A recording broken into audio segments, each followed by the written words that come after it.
Yeah. Enjoy the conversation. It's gonna be fun. Mm. Okay, perfect. Ladies and gentlemen, we are live. Welcome to Love Bay Afrobeat Music Talk Radio. I am Sean Williams, aka the President, and you're listening to the Safe Room Podcast, a safe space for entrepreneurs and business owners here in Canada, in Toronto, to share their personal and professional stories. And today I have a fantastic guest, and it's one of our younger guests we've had on the podcast so far. So this kind of makes me happy because usually the guests I have, it kind of differs in terms of like the age and the range and everything like that. But he is a 21-year-old entrepreneur who's originally from Norway, but he came to Toronto, Canada, and he is the founder of BRITO Consultant Inc. This is Tiago Britter. He specializes in developing cutting edge software, websites, and mobile applications tailored for businesses. And currently, he's a full time student pursuing degrees in computer science and business administration. So we love when someone has a very extensive bio. It's great to see. So Tiago, man, welcome to the show. Thank you, Sean. Yeah, man, it's great to have you here. I'm very excited for our conversation. We're gonna get a lot into your business, what Mm. you do, but I quickly want to talk about how we first met because Yeah. we met back at the Collision Conference, which happened Mm. in June. So, I mean, I Yeah. guess I want to get your quick thoughts on just like how did you enjoy the conference? Like, what were some things that you took away from that? The Collision conference was amazing and, quite frankly, life-changing. So I arrived just on the Sunday, one day before the event started, and then it was going to the conference and also seeing Toronto for the first time going around. And the weather was also very hot, so it was a very new experience for me, experiencing the weather in North America for the first time. And when I went inside the Collision conference, the place, it was hectic, a lot of people there. So really a good atmosphere, to meet new people.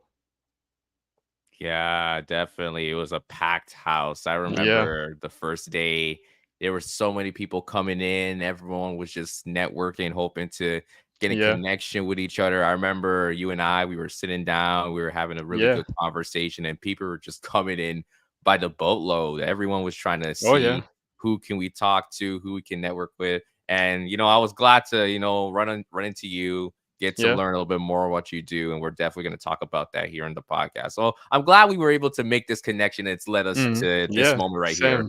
same. Mm. For sure. Okay, before we do get into the main questions, we have to start with our opening segment, the hot seat. So Yeah, all I'm going to do, Tiago, is I'm going to ask you 4 questions and you just have to answer them to your best abilities. yeah. Okay, perfect. So, first question I have here. So, outside of the work that you do, tell me something about yourself in one sentence. Yes. So outside of the work that I do, you could say that I'm an explorer and a wanderer that really enjoys traveling to new countries and meeting new people and experiencing new cultures. I love that. I absolutely love that. Is there any particular cultures or particular countries you're looking to travel to next? Yes, so my mom is actually from Brazil in Latin America, but fun fact is that I've never been to Latin America yet. But I'm hoping to go there next year. So I'm very excited to experience Latin America and their culture for the first time. That's good, man. I love that. Honestly, I feel like I tell myself anytime someone mentions about them traveling that I need to leave Canada and I just need to travel at this point. Yeah, Yeah, it's just you're stuck in one place and you just want to go out and explore and just see mm, what's out there. So I'm hoping for you, you get the chance to thank you. go out to Brazil and just kind of experience the culture there. Because Mm, obviously, it's great to go out and see what's out there and kind of experience everything firsthand. yeah. And like Definitely. there's so many places to see in the world, so many beautiful places. Like whether you're interested in architecture, in beaches, or like vacation, it's never been easier in the history of mankind than it is today to travel around. Like in about 10 hours, like flight times, you can be in anywhere in the world almost. Yeah, absolutely. I know a lot of people, if they have the chance to travel, especially for work purposes, they definitely will. But even in that aspect too, people will step away from their work just to travel and get out of the country, which I think is Yeah, super important because you want to, prioritize your mental health sometimes and even just go mm, out and see new things of without having course. to worry about the extravagance, all the stuff Mm. related to work, basically. Yeah, definitely. And for entrepreneurs, it's very good to travel, because you see new things and it helps you gain more creativity and inspiration, like some solution or some new thing that you can apply to your business that you just get from seeing, for example, the Colosseum in Rome or in Thailand, like the nature there. So it helps a lot as an entrepreneur to travel around. Absolutely, absolutely. Okay, let's go on to the next question I have here. And this is actually a question I asked last week, and I'm gonna bring it back this week Yeah. because I thought, this will be interesting just to pick his brain. So last Mm, week we actually had two people who work within the podcasting industry. And for people who didn't miss that conversation, you could find mm. it on Love Bay's YouTube channel. But I'm gonna ask the same question here. I want you to name a podcast that inspires you the most. Yes. So the podcast that inspires me the most would be Tom Bilio. Okay, okay, that sounds good. I need you to probably go into more detail. This it sounds juicy. Yeah. Yes. So have you seen Tom Bilio before? Honestly, I'm not very known about the name. Maybe you could tell me a little bit more. Hopefully, I Yeah. might be a fan afterwards. Yeah. So Tom Bilio, he has a YouTube channel on YouTube where he does episodes and interviews with a lot of famous people, and his show is called like Impact Theory, like gaining knowledge from his guests that can improve your life and essentially give you knowledge that you can apply as an entrepreneur or in everyday life. Okay, that definitely sounds interesting. Do you have a favorite episode or favorite conversation? So the favorite episode with Tom Bleo is actually one of the most popular ones with the views, because usually when I find YouTube channels, I go to their videos and I put on the most popular videos with the most views, because it's usually the ones that are most known, most watched. And one of them is with this person called Joe Dispenza, and he goes through different theories like in psychology and how you can essentially apply them to improve your life. Like what he talks about in that episode is how thoughts can affect your health. So it's a very cool, essentially, chain where your thoughts lead to choices. Your choices, they lead to behavior. Your behavior leads to experiences, and your experiences lead to emotions. So they're all interconnected with each other, and by changing one of them, you can improve or make the others worse. So a cool thing is that by having positive thoughts, you can essentially improve your health, and this is actually backed up by science.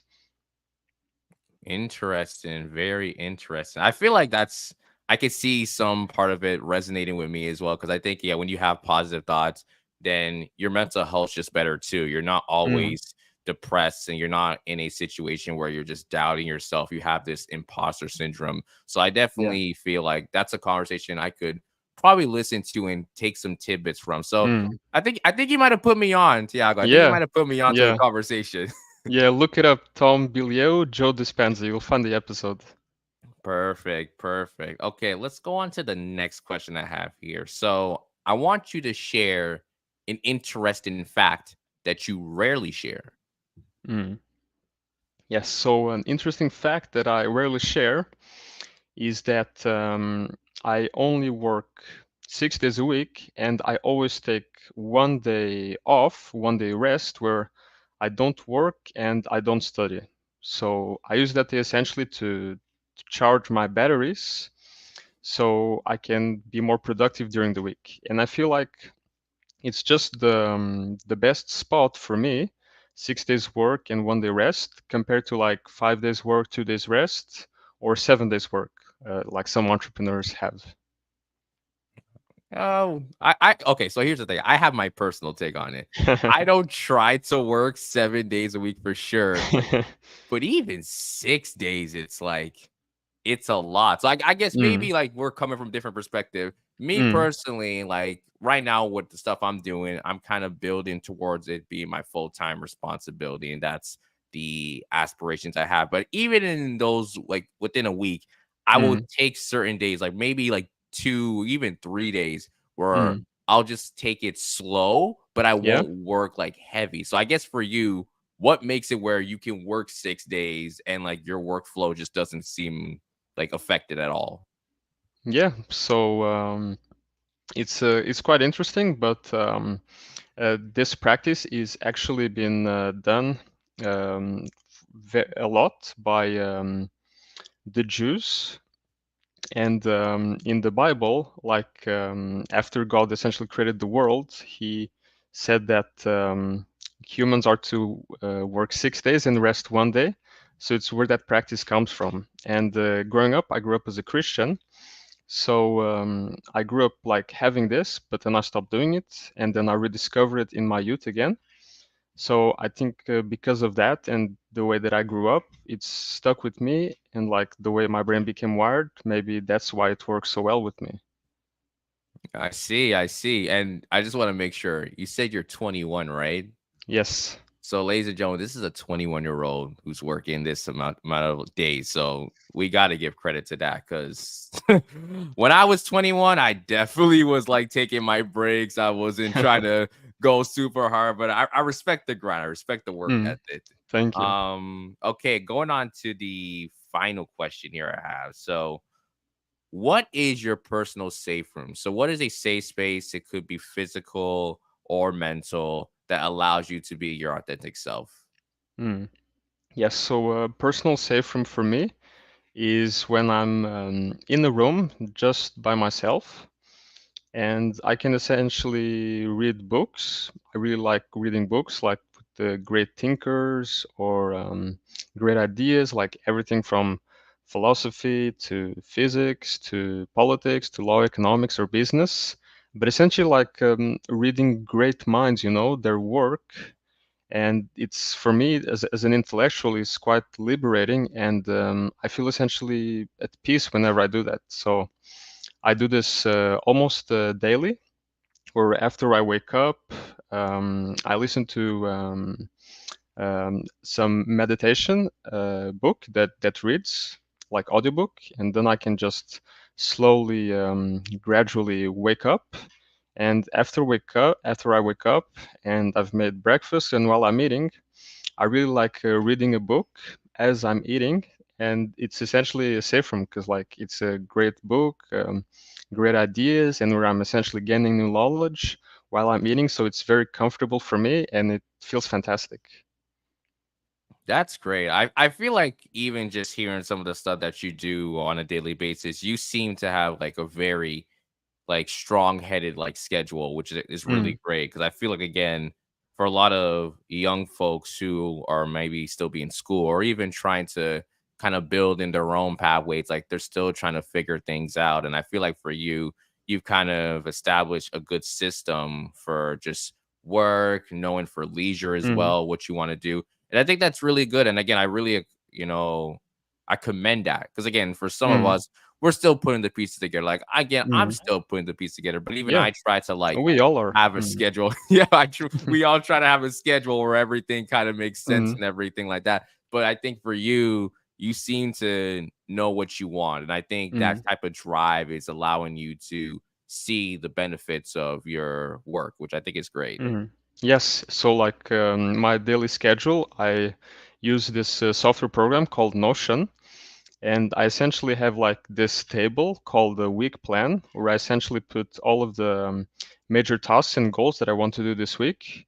And then every day before I go to sleep, I take each of the tasks and goals that I'm going to do tomorrow and essentially set up. So, like, wake up from 6 to 7, breakfast from 7 to 8, then from 8 to 12, work on my business, then from 12 to 13, or should I say 12 p.m. to 1 a.m. I'm Military still time. getting used to the to the Canadian North American time system.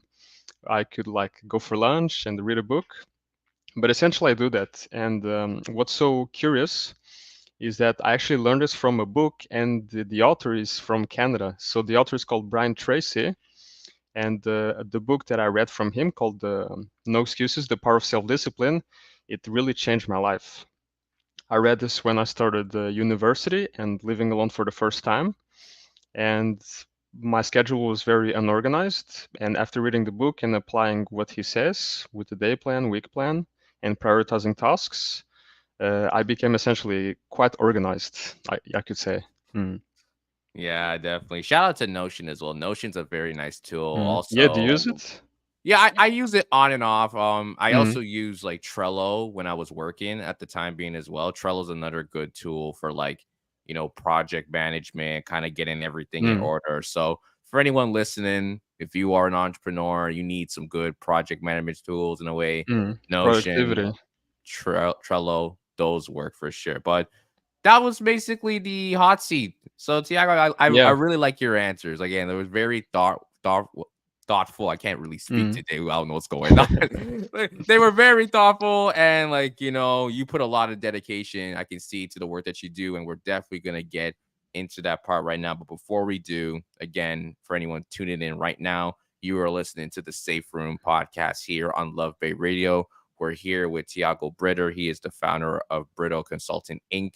We are going to get into a very deep conversation on Tiago's business, how he got started, and for someone at the age of 21, how he's been able to do so much in such a little time. We're definitely going to break into those parts. So, the first question, Tiago, that I want to get into Mm. is what made you want to start your own business and like get into things like software development, website creation, and mobile app development? Now, before you answer this, I did see you made a post on LinkedIn, so I kind of have a feeling what you're gonna say, but Yeah. I want to still kind of like break it down for everyone listening here. Yeah. 'Cause again, you have such a very like you have a very interesting backstory, which I think is Mm. important for anyone to hear, especially within entrepreneurship, and just to kind of show that you can have your trials and still reach the mountaintop. So just to reiterate the question, what made you want to get started with your business? Mm. Yes. So I'm going to tell you something that I didn't mention on my LinkedIn post,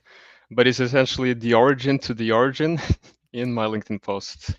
But essentially, while I was growing up and when I was young, like between 5 to 10, I was a very introverted child, and I found solace in video games. So as a kid, I would just play video games on my laptop, like Plants vs Zombies, and then other games. But this was essentially my first introduction to technology. I had my older brother that he was a big gamer, still is, and I would really find it cool, like how he would play, and I wanted to try it. Then he showed it to me. Like the first games that I played was like Sonic the Hedgehog. So for me, it was very cool as a kid. And this was essentially my introduction to technology. Later on, I kept it with me, and this allowed me to be quite comfortable with computers and smartphones as well. So that's why when I started high school, I decided to go the vocational route in electronics and data. So that was essentially how I started programming. Learned C++ for the first time, like some microcontrollers, and making like light bulbs, control them wirelessly from a phone, and also some basic websites. So that was how I got started. And then later on, when I wanted to go for university, my father encouraged me to do it because it would help me a lot in my career later. I decided to go for a bachelor's of engineering in computer science, which is what I'm currently doing. So I'm on my second year, and I'm going to finish it next year in June. So through that, I've been able to learn programming and essentially how I can create websites, software, and mobile apps. But the business part is actually quite interesting. And it actually started when I watched this movie called The Social Network about the story of Facebook and Mark Zuckerberg. And I found it very fascinating, like how he created a company, how it was so exciting, like they do it in the movies. So then in the summer, last summer actually, while I was staying with a friend, I decided, let's learn about this business and economics. So I essentially found this crash course on economics and I started watching it and I found it very interesting because before I would only use money, I wouldn't understand like how it worked, the economy, macroeconomics, microeconomics. But after going through the course, I got a basic idea and that essentially motivated me to start another bachelor's in business administration to learn more about business and economics. Then, from researching more, like reading the biography of Elon Musk by Walter Isaacson, the story of Steve Jobs, Apple, it essentially just fueled me, just this fire in me to want to create my own business. So that's essentially why I created the business. And then the different ideas that I had and what I ended up creating now, you can find more on that on the LinkedIn post that I made. Yeah, and you said a lot of stuff. There's a lot of touching points. First things first, you mentioned how at a young age you played Plants vs. Zombies. When you said that, I swear my heart sunk and it's like, oh, that's my childhood. I remember playing that on my Yeah, like my computer and like that was the game it everyone was was such a playing. cool game. That's amazing. And then it was like Clash of Clans and Clash Royale for my generation. Like I don't know Mhm. if your generation played that, but mine did. Yeah. Definitely for sure. But I think it's amazing again how everything that you've done so far has kind of led you to this point. You mentioned how you got it start with software like CTT. Like I know that was something that at the time being I didn't know much about software, but even now I understand like how those little parts kind of play such a huge role, especially for website development or anyone who wants to build an app for their business, which I think is super important. But you even mentioned how you were studying software development, making websites, doing apps, but what Mm, pulled you in was the business administration, getting into stuff like that. You mm, mentioned microeconomics and mm, macroeconomics. That's something I actually took. I took courses on during my business degree as well. So I mm. even heard you mentioned the social network. That was also a Yeah. video and a movie we had to watch as like course material. Wow, So really? That's an yeah, amazing course, dude. I didn't do yeah. that in my school, but I'd love to do that, like watching a movie as part of the material. That's Yeah, amazing. yeah, for sure. But I think it's really great because again, there's so much there's things that interconnect very well from here Mm, how you share about with business administration and just the computer science aspect. It's like you have the passion where like you grew into like software development, mm, but you also have the actual okay, this is what I'm actually going towards, which is the business side of things. And I feel like it's a nice little fusion where you've come together mm, where you can do what you're passionate about and you can do what you're good at.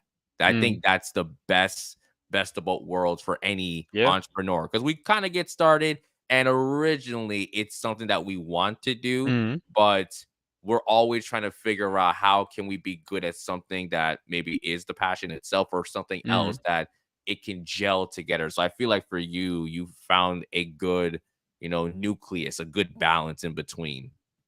mm, Yeah, so I really think that's an important thing. And I do want to go deeper into just the software side of things. And I just want to ask a little follow-up question. Like, what would you mm, say was like the hardest parts about, getting into software development and knowing that, I could mm, create websites and I could probably do something in the near future where I could help some people, to build websites, to build apps for their own business. And that's something I definitely want to get into on later on. mm, But what were some of the harder parts of getting into mm. software?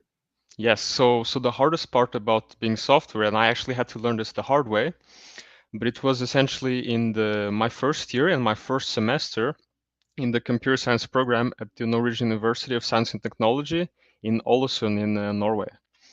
There I was introduced to oriented programming for the first time with Java, and it was something very new to me, like creating classes, functions, to then create objects. But to make it like simple to understand, before I would just code everything without a plan, just figuring it out along the way. But then I learned that this wasn't so efficient because you would come across problems and a lot of bugs would be created because you essentially did everything without a plan. And this was what happened to me. Like we had this course, Programming 1, where we had this project for this warehouse that we needed to be able to store the items and the different specifications like length, weight. And I was actually a procrastinator because I wasn't organized yet. It was my first time at university. So this was like a project that was 2 months, 3 months project, and I only really started it 1 week before the deadline. So while I was doing that, doing my best, I wasn't able to finish it. Like I was only able to come like halfway, and I delivered it not completely. So I ended up getting a C in that project. But then Hmm. in the next semester, in another course called Programming 2, and this time we had to create a graphical user interface. In the previous course, you only had to like make like this terminal that would work with commands, etc. But now you had to create a graphical user interface. But this time, I learned how important it was to plan ahead what you were going to do. So I essentially started designing how everything would look like, the screens and everything, how it would work, what needed to be done. And this essentially was like a hack for me. Like I was able to get everything done twice or thrice as fast as I did before because I had the design, the blueprint ready, and then it was just implementing it, which was quite easy. So I was still a little procrastinator, so I started it like uh, it was still a 3 to 2 months project, and I started like 1 week before it. But this time with the design and blueprint, I was able to complete it before the deadline, and this time I was able to get an A on the project. That's great. That's great. And it kind of goes to show how much preparation comes into Oh yeah. play in what we do. But even like you explaining how you got the chance to work with Java, like that's a huge thing. That's such a big Mm, deal because like I would hear about Java and sometimes again the work that they do. And again, coding itself is such a daunting task because there's a lot of mm, elements that goes into it. So I've had work experience where I've had to just kind of do coding. I had to learn on my own and mm, little things on like, okay, when you're putting in the codes, you have to consider like the fonts, what's going to be the mm, coloring, how you want the format and the layout of like certain sections, those mm, come into play, and how you use certain elements within the coding system as well. One little thing can make a huge difference mm, where maybe something turns a little bit different. And sometimes if you put a wrong code, then once you try to preview it on a mm. website, you just see a blank screen. Like you Yeah, see you get nothing and an it doesn't error. appear. Yeah, it Yeah, you get crashes. yeah. So I feel like that's super important. I feel like for you, you kind of learn through that experience to, pick up on those little skill sets. But even the little things like I mentioned, preparation, knowing to Mm, have a blueprint, have yeah. everything, prepared ahead of time. That's so important because you have to Mm, show up ready for any situation. yeah. You need to show up for yourself. So I'm glad that you were Mm, able to realize that. And again, mm, you were very honest when you say like, listen, I was a procrastinator. I yeah. procrastinate too, even to this day. There's things Yeah, I right? should be getting done and I don't get done. Yeah, yeah. It's human nature. Everyone does it. Yeah, it's one thing that we have to kind of figure out on Mm, our own as we go. yeah. And also one thing I wanted to say about preparation is that it's very important, like design preparation, making a plan ahead. Like from the book of Brian Tracy, he says in the book that every minute spent in planning saves 10 minutes in execution. So by planning and designing ahead before you do a task or what you're going to do tomorrow or next week, you save so much time if you make a plan and prepare for what you're going to do. Yeah, absolutely. That's a nice little tidbit. So for everyone who listen Mm. right now, yeah, I hope you wrote that down. I hope you took your pen and paper and put that down because that's a nice little gem you just dropped right there, Tiago. Mm. Okay, going on to the next question. So again, like I mentioned in the beginning, you were coming from Norway, coming into Mm. Canada. So how did that shift going from one country to another affect you personally, but also how did it affect the growth of your business overall? Mm. Yes, so the culture shift that I experienced was very positive for me, and this is because in Norway, the startup culture and entrepreneurship is not as big as it is in Canada or the United States and here in North America. And also, people are much more social and extroverted here than they are in Norway. So I became quite extroverted when I started university, and I was able to flourish in Norway. I still am, but by going to conferences for the first time, like Web Summit in Lisbon last year, where I met a lot of people, I essentially flourished, got a lot of insights, ideas, feedback on what I should do. And the same thing happened when I came here to Collision and Toronto in Canada for the first time. So I met a lot of great people that have been helping me out, and giving me ideas and tips, helping me incorporate my business, and essentially strategize what to do, like getting some advice. So the culture here in Canada and North America is fantastic. So it's just helped my business. It was essentially easier to incorporate my business here as well than in Norway. In Norway, I think you have to have like $2,000 dollars already into the business to start it. But here in Canada, you only need like $200. So there's definitely much more incentives here in Canada and North America for business owners and entrepreneurship than it is in Norway. So that's the reason why I flourished. Yeah, and that's interesting. You that last part saying that you needed $2,000 to start a business in Norway is Yeah. that's very interesting. Because again, I know depending on where Mm, you are, you might need to have a certain amount of income that allows you to, start a business or even like get it like trademark, or if you want to have like a ownership of like, mm. partnership, proprietorship, corporation. But 2,000 is Yeah. insane actually. Yeah. And there's also some interesting thing like with loans and like credit card.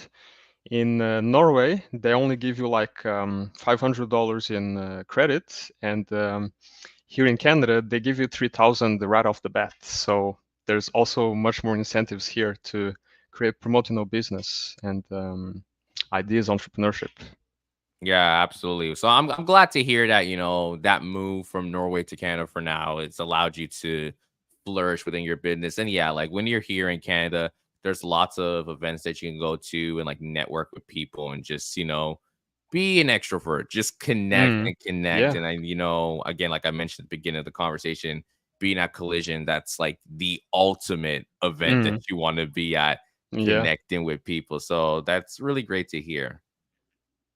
Okay, just making sure I thought I passed my question. I'm just searching through my notes quickly. Okay, we got Mm, it. We got it, ladies and gentlemen. mm, Okay, so the next question I have here is what has been the biggest lessons you've learned so far working within entrepreneurship, especially someone who's a student? I mean, you do see a lot of students who are trying to get into entrepreneurship, and I think that's a great thing. mm, Allows them to kind of venture and see what they want to do, if this is the pathway they want to go down. And I think for you, again, seeing how much success you've done so far, which is a testament to anyone in your position. But I want to know what are some things that you've learned along the way that you can reflect back and say, you know what?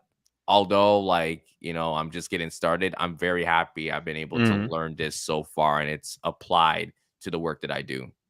Yes, so that's definitely the importance of people and essentially serving them and helping them out. So I learned this while I was reading a book called Business Secrets of the Bible, and there the author essentially explains how important it is to serve your neighbor and to help them out, which is essentially what business is. Like you help someone out and they help you again. And this is usually done through a product or service that you give, and they give you payment money in exchange. And this is something so simple, but most people take it for granted or don't even think about it. But you can especially notice this in restaurants when you go out to eat. If you have like good service, like the waiter smiles and asks you how you are doing when he comes up to you with the menu, compared to a waiter that just doesn't smile, just gives you the menu and waits for your order. And also in the way that they're able to make you laugh, say a little joke or give you a compliment, like that makes a big difference in the way that you experience your time at the restaurant. So that has contributed to me learning the importance of it. So like the way that a person becomes like a local at a restaurant, or for example at the barber shop cutting their hair, it's all down to the experience that um, the person that serves them gives them. So if you're able to make people feel good, to help them out, be friendly, it makes all of the difference. It makes them like you, they become loyal, they talk more to you, they help you out, they make opportunities, and essentially become friends. So the importance of like serving other people, it has made a big impact on me in entrepreneurship, because what businesses do is essentially they make the lives of people better. Like look at Apple and the iPhone and smartphones. You're able to talk with your loved ones instantly, send them a text no matter where they are in the world. That's such an amazing ability that you can do. So the service that they're doing is amazing, and that's why Apple is the most valuable company in the world. So this Hmm. goes to show how important it is to help your customer and to serve them.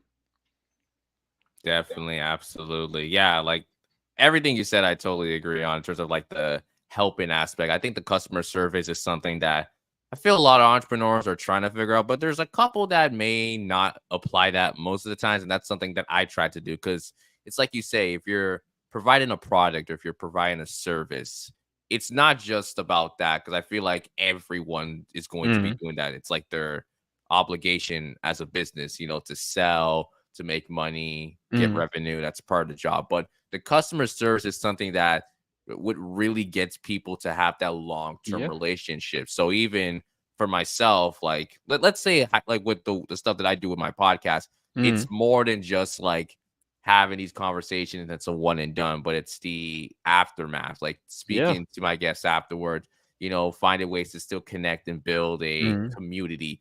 Those things are things that we honestly we chase for, even for yeah. ourselves as entrepreneurs. Even though we have our own stuff, we're hoping that if we're running Yes. to We're somebody also else, we're also customers to other businesses. right, right, exactly. We want to still feel that love where it's like, you know what? Mm, Like, yes, I want to offer that same customer service, but I'm hoping I can get that same treatment as well because yeah. I'm hoping for that. I'm hoping to get that sense where, like, someone can just message me and be like, hey, Sean, like, listen, just want to say, like, you're doing your thing, keep up the good Mm, work. And sometimes yeah. I'll get conversations like that. And, like, that warms my heart because it Of shows course. that you have the hospitality to reach out. And I try to do the same thing as well. If I see something that's going well, I don't like to gatekeep my thoughts and be like, oh Mm, man, like, well, they're doing their stuff. I don't need to say nothing. Or like, I don't show yeah. envy either. I don't say, Mm, "Yo, why is this guy like succeeding? Or like, why is this person succeeding? Like, mm, that's not my MO. That's not just how I yeah. act. I like to show support. Mm. Yes, definitely. It's very important. And this is especially important in selling, which is like the fundamental of business, essentially getting someone to want your product and to give you money for it. And like an amazing book that I started reading and has helped me out a lot is How to Win Friends and Influence People by Dale Carnegie. And I haven't finished reading the book, but the principles that he talks about in the book, Brian Tracy essentially reiterates them in The Power of Self-Discipline. So that's how I learned about them. But it's like simple things like not criticizing people, not condemning them, accepting them for who they are, treating them with respect. These things that if you do them makes all of the difference. Absolutely, absolutely. Yeah, man. Like I feel like again, if you have that customer service aspect, then I feel your business is on another level compared to other people who probably Mm, just focus on the sales. And I'm not yeah. saying to anyone listening, get your money for sure. But like, there's a difference between making money and having relationships. Because I think Mm, that's the duo. That's the type of exactly. duality that you want to have for sure. Mm, Okay, for anyone who's coming in right now, you're listening to the Safe Room podcast on Love Bay Radio. We're here with our guest, Tiago Brito. He is the founder of BRITO Consulting Inc. We've been having a great conversation. We talked about Tiago's business, how he got started originally in software, and that translated to him into business. And now I do want to kind of break down a little bit more on what BRITO Consulting Inc. is and exactly what do you do? So this is kind of like me kind of listening to the conversation. This is just a little follow-up question I want to ask, but maybe you could break down what Brittle Consulting Inc. is and like what are some of the services that you offer. mm. Yes, so Brewer Consulting is essentially a consulting company that creates software, websites, and mobile applications for businesses. Okay, simply put, I love it. Just Yeah. straight to the point. Okay, I guess one thing I will probably say as another follow-up question is just how has the relationship been working with other businesses based on the service that you provide? Because I know for some people they'll have certain needs and certain wants, and again, to kind of even expand on that customer like service, conversation we've had just recently, Mm, just how do you try your best to engage with them to make sure that you're giving all the deliverables, but also you're hoping that they will come back. You want to have that mm, retention with your clients as well. So how do you try to manage those relationships with other businesses related to the services you have? yes. So to do this, essentially, try to have as much transparent relationship as possible, creating like an exceptional product that they're satisfied and happy with. And it's also one of the differences that my consulting company does, where we do the design for the end product completely for free, and we reiterate them over and over again until the client, the business, is happy with the end product, how it's going to look like, the design that we create. And only then, when they're perfectly happy with how it looks like, how they want it to look like, is when we start creating and developing the product. Then we create and develop the product, and the client only has to pay when it's finished and when they get the product. That is a very interesting strategy. I've never heard someone say that they will do something like a consultation type of situation where they provide the product or like the game plan for free, and then they will keep doing it until the client is satisfied. Then Hmm. it's okay, let's put in the execution. Because most of the times, and like this is 9 times out of 10, and sometimes I'll be guilty of it, but this is Hmm. just kind of me being open. If I put something together and Hmm. people just don't resonate with it, and that's not a bad thing, it just depends on what they do. Usually it's two things happen. A, the deal's completely off. It's just like you move Hmm. forward. Or B, you Yeah. try to work around it, but it never goes to the point where like we're gonna keep doing this until Hmm. they're fully satisfied. Maybe like an extra one or two attempts, but afterward Hmm. that if nothing clicks, then it's just we move on. But I feel Hmm. like for you, it's a very interesting because it shows again that drive, but also that want to like, I'm here to support you. Hmm. Sure.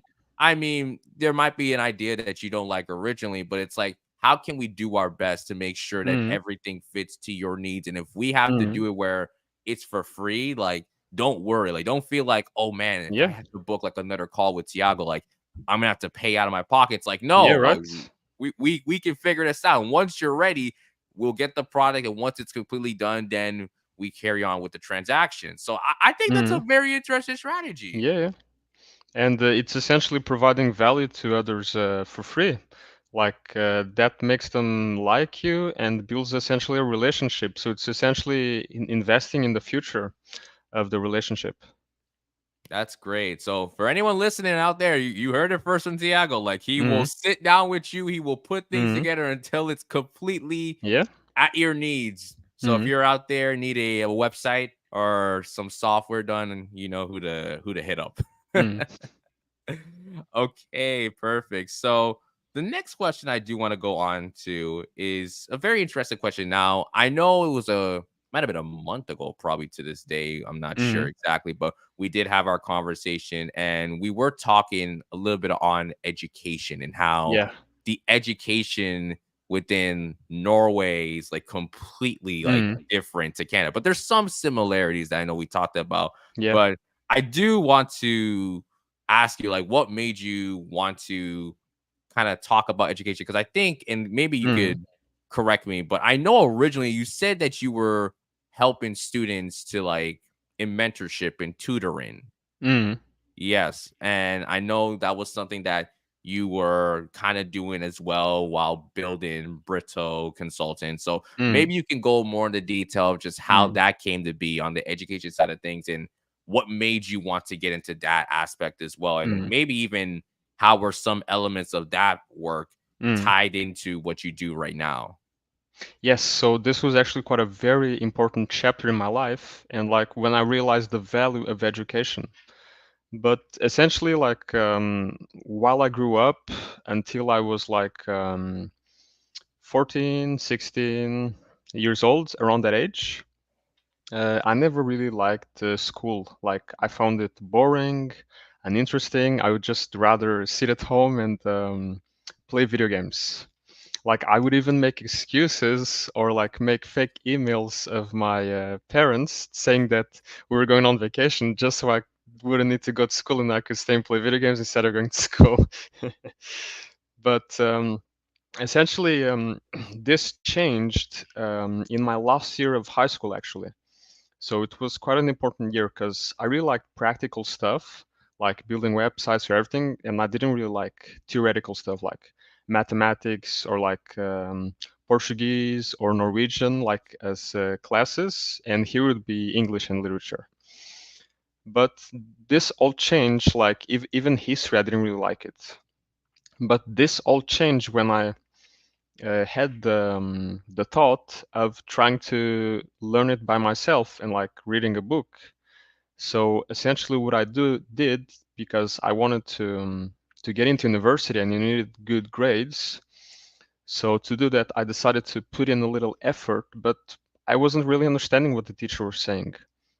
And like this was especially applicable in mathematics because the teacher was teaching calculus and half of the class wouldn't understand. And like on the first test, like most of them failed, like 60 or 70%.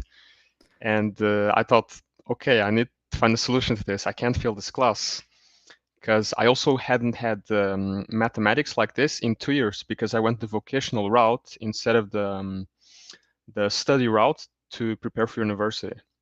So what I essentially did was I found this website online called Khan Academy, and I essentially went through their algebra courses, and it was a big enlightenment experience for me, like learning the equation of how when you put one number on the other side of the equation is not just magic, but you're actually subtracting on both sides so it stays equal and balanced. This was a big change for me. And then like making equations, representations with x, and then solving them to get the solution, also big change. But here I noticed a very important part of education. Like it all depends on the teacher you have. If you have a bad teacher, you're gonna hate that class. You're not gonna find it interesting and not gonna learn it. But if you have a good teacher, everything changes and you find it actually interesting to learn. So I never really liked mathematics before, but now we're starting to like mathematics. So this was how I learned calculus.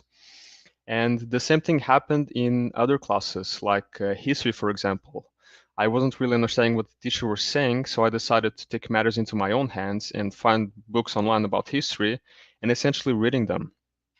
And by reading them myself online, self-education, I was able to understand it more because I was essentially getting a higher quality because the authors that wrote had more competence than my teachers, and this made all of the difference. So by doing this, I was able to improve my grades in high school and getting a good GPA, so I was able to get into the university program that I wanted to. And because of this, like my journey, like I think I couldn't divide until 10th grade. And then I had like a good teacher that taught it to me and also like calculus. And I was able to learn it. And then in university, everything was much easier. Same thing happened. The university guy giving the lectures, I wasn't able to understand it everything, but I found on Khan Academy the same subject that was being taught, and I was able to learn it that way, which helped me like get an A in the university mathematics. And because of Mm, that, how I was able to learn it, and because it was essentially taught in a simpler way from scratch, because the teacher didn't have the assumption that you knew everything. Like he would teach you everything from scratch, like plus, algebra, division. right. And this made all of the difference in helping me understand. And this I took later on, like by getting A's and good grades in mathematics.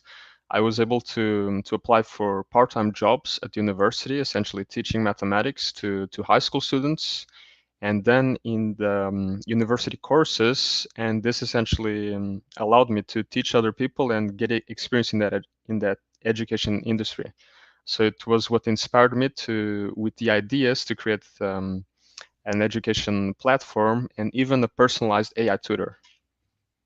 Wow, that's amazing. Again, like you definitely have like the drive to like learn. Like you definitely love the education aspect. And Mm, you said a lot of good things in there, especially how like again, you had teachers where like you felt like you weren't learning everything. And I think that's where mm, we kind of connected on the conversation before we had where we talked about like, yeah, like even for here, sometimes like during my mm, high school times, there was stuff that I learned that it wasn't important at the time being. I was like, there were things that I wish teachers taught us, but they didn't. And then the things they did taught us, it just never resonated with me. And I had to, mm, go out on my own and find the information. That was something that you and I we talked about. We mm, were thinking just how could educational systems try a better job to implement things that students want to learn that give them a motivation to come to school every day because now mm. students come to school, it's more to like hang out with their friends, Yeah. maybe just do some other stuff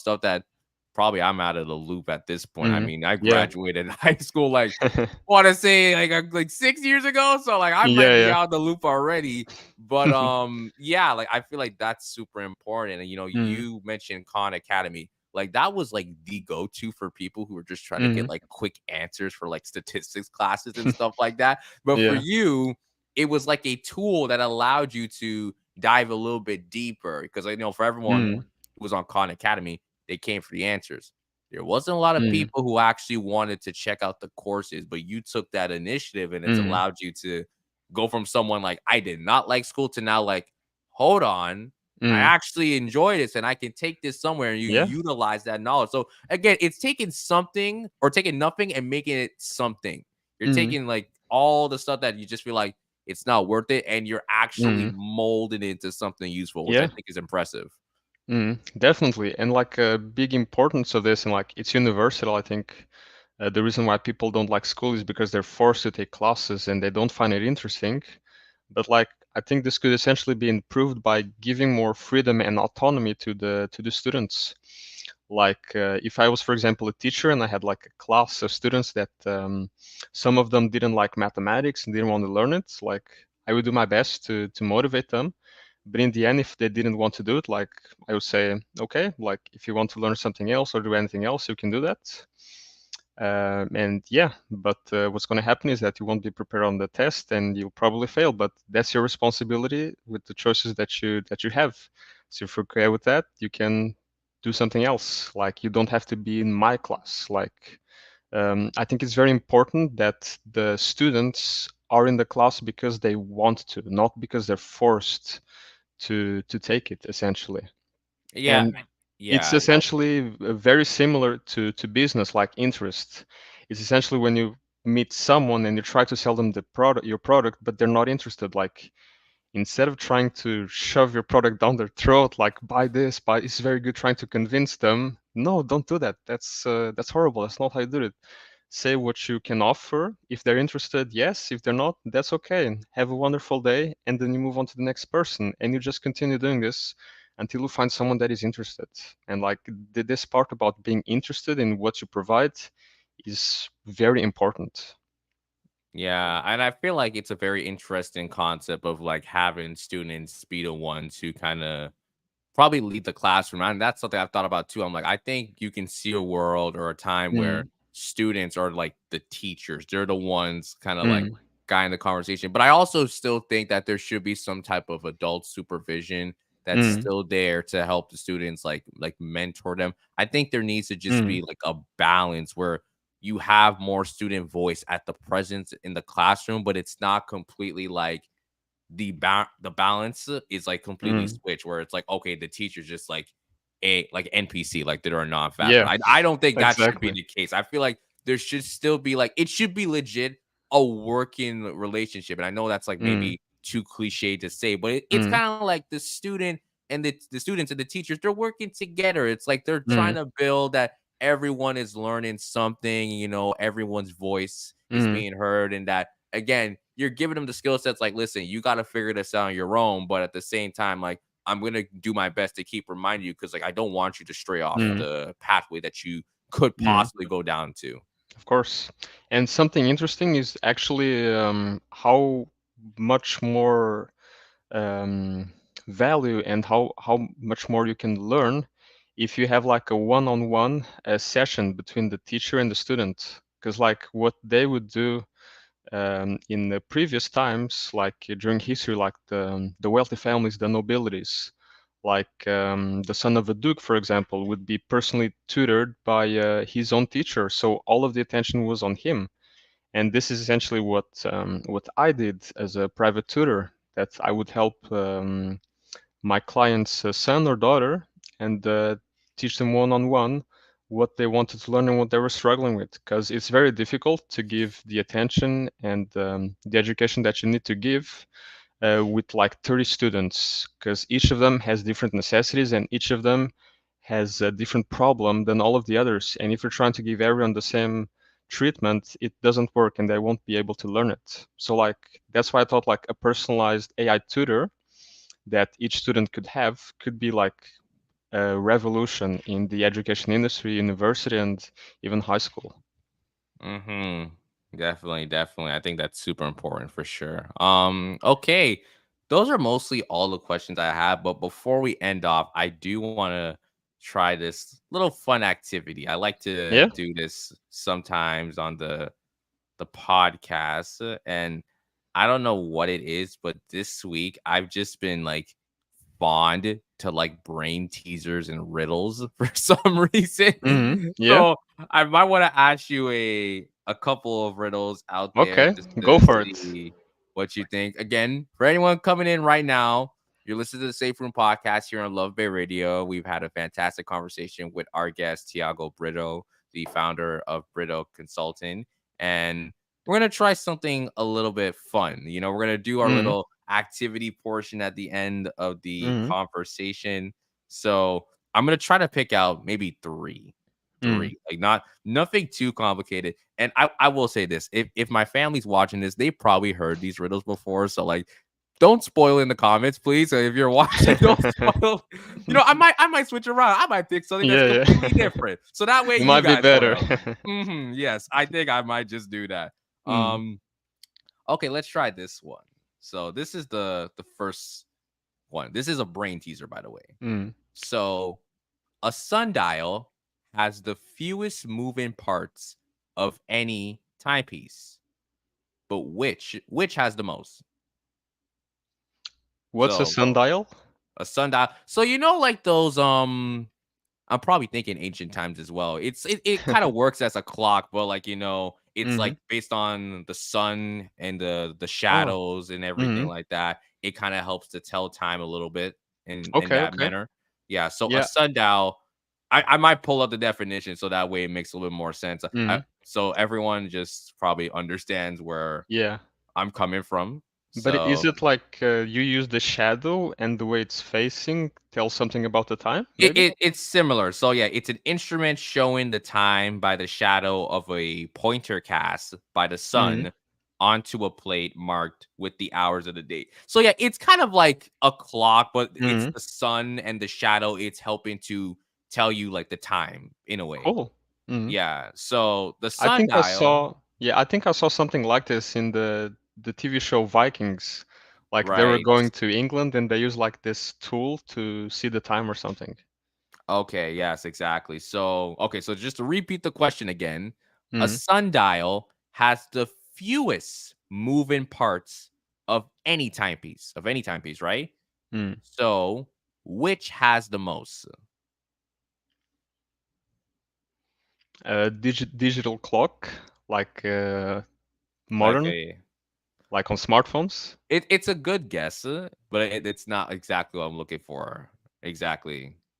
like parts physically or like possibilities, I'll, like I'll, I'll ways you can show the time. I'll give you a hint. So the timepiece, it has to do with like there's a certain element that has to do with the timepiece, and that element has to do with sand. Ah, an hourglass. Yes, it's an hourglass. Ah, yeah, yeah. The hourglass has no parts. It's just the sand Yeah, falling. But like, yeah. how do you know if it's hours or minutes or days in the hourglass? That's the thing, right? That's an interesting question as well, because like you don't really. It's more of, I guess, just like if you kind of have to set your own time, and then just based on like Mm. the grains of sand. Because the reason why the hourglass has the most moving parts, because again, the 1,000 grains of sand. Ah, So yeah. that's an interesting question though. Mm. Yeah, So honestly, it's the most parts? yeah. So yeah, Oh, an I thought it was the hourglass. least parts. Yeah, so the least moving parts is the sundial. That's the least. Okay, I see. Yes. So Oh, I see. that, Cool. that's why it's called, like, that's why it's a brain teaser in a way. It kind of Mm. it messes you up. Yeah, yeah.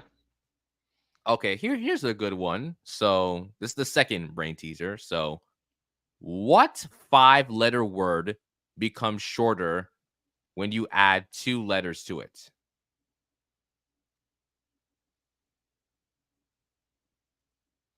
How can it become shorter if you're adding letters to it?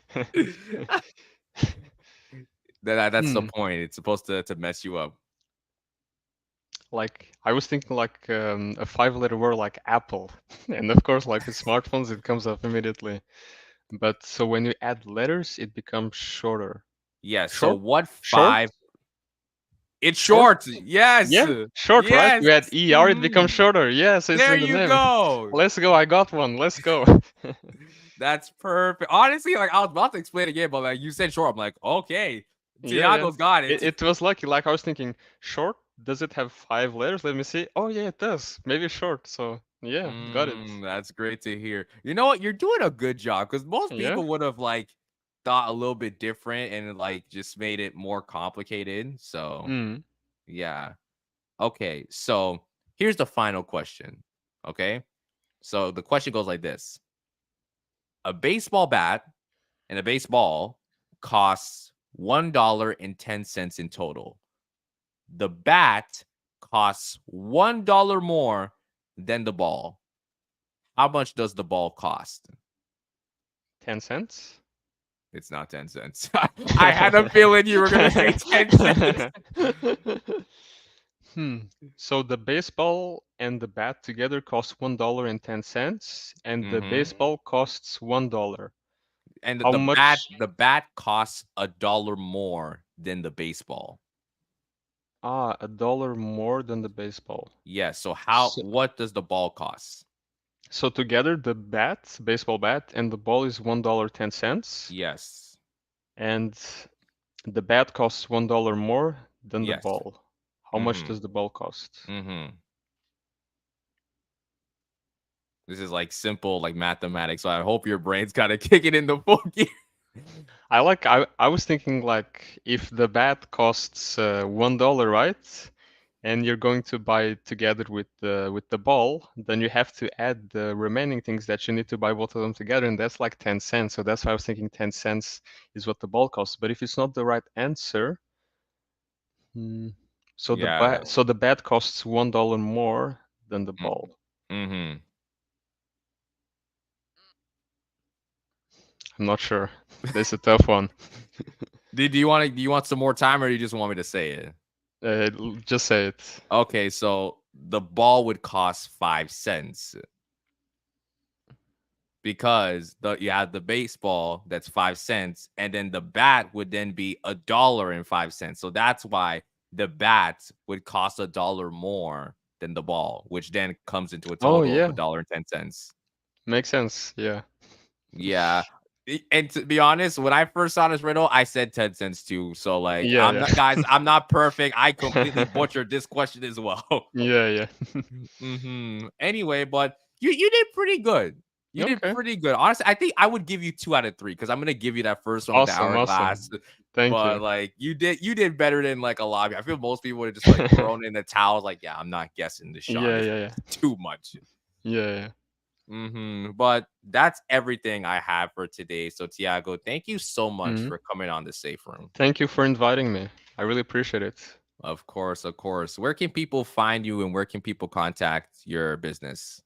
So you can find me by searching BRITOconsult.com on your browser, and you'll get my website, and there you'll get all of my information.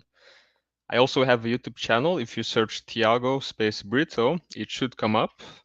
I'm around 50 subscribers. I started recently, and pretty soon I'm going to upload a video on how to create websites using AI. So Okay. I did a video how to design using AI, and now it's how to implement the design, create websites using AI. Okay, that's for everyone listening right there. You might want to tap into that conversation and Hmm. let's try to get Tiago to 100 subscribers, guys. So definitely go subscribe to his channel. Let's go. Okay, perfect. But everyone else listening to the episode, thank you for tuning into the Safe Room here on Love Bay Radio. You can find us at our website, thesaferoom.ca, to check out all our episodes, or head over to Spotify or Apple Podcasts. If you want to follow us on social media, check us out on Instagram at the Safe Room Official. And make sure you guys come back next week, Thursday, to your favorite podcast here on Love Bay Radio. Until then, we'll see you guys next time. See you